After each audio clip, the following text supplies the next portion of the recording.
ఉద్యోగాలైతే artificial intelligence వచ్చాక చాలా దెబ్బ ఉంటుంది. ఈవెన్ కోడింగ్ లాంటి వాటిట్లో కూడా చాలా ప్రాబ్లం వస్తుంది అన్నటువంటి విషయం మొన్ననే బిల్ గేట్స్ లాంటి వాళ్ళు, ఒబామా లాంటి వాళ్ళు చెప్పుకొచ్చింది.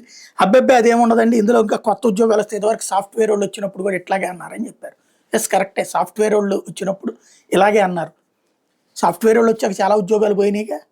అదే సందర్భంలో యంత్ర సామాగ్రి వచ్చే ముందు కూడా అబ్బెబ్బే యంత్ర సామాగ్రి వస్తే ఇంకా కొంతమందికి ఉద్యోగం వస్తున్నారు. ఎస్ కరెక్టే, కొంతమందికి ఉద్యోగం వచ్చింది, ఉన్నోళ్ళు బోల్డ్ అంతమందికి పోయింది. ఇదివరకు రోడ్డు వేయాలంటే 100-200 మంది కనిపించేవాళ్ళు. ఇప్పుడు రోడ్డు వేసేటప్పుడు 10 మంది కనబడుతున్నారు. 90 మంది ఉద్యోగం పోయినట్టే కదా.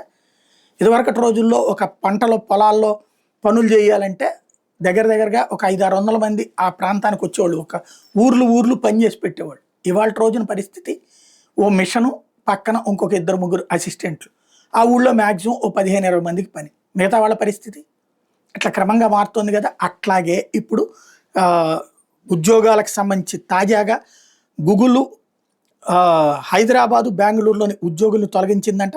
ఇండియాలో ఉద్యోగుల తొలగింపు అనేది నడుస్తుంది అన్నటువంటి తాజా అంశం.